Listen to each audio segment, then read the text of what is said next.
વકરો થાય કે ન થાય, કોંગ્રેસે માત્ર દુકાન ચલાવી છે, આ નિવેદન આપ્યું છે કેન્દ્રીય પ્રધાન અને રાજકોટ બેઠકના ભાજપના ઉમેદવાર પરસોત્તમ રૂપાલાએ. રાજકોટમાં એક સભા દરમિયાન રૂપાલાએ કોંગ્રેસ પર કટાક્ષ કર્યો.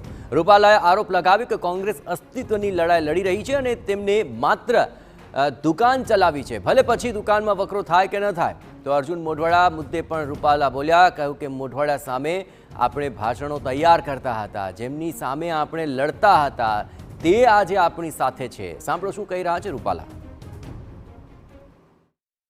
અત્યારે તો એ લોકો જે ચૂંટણીઓ લડે છે મિત્રો, એ પોતાના અસ્તિત્વ માટે, હવે તેને બચવા માટે, આગળ આપણી દુકાન ચાલુ રાખવા માટે શું કરવું પડે? આ બધાને વકરો નથી થવાનો, પણ એની દુકાન ચાલુ રાખવા હાટું લડે છે. બીજું કઈ કામ છે?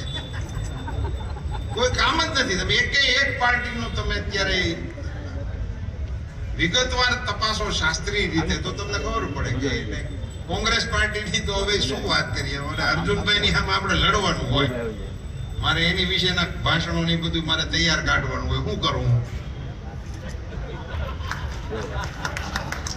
કોંગ્રેસ પાર્ટીને આજની તારીખ સુધી હજી કાલ પછી નવું આવે જ નક્કી નહીં. એટલે એવી સ્થિતિમાં એ પાર્ટી અને એ પાર્ટીના આગેવાનો પાસે આપણી કરતા ટાઈટ ચપ્પા પહેરીને આવશે હમણાં સિઝન આવે.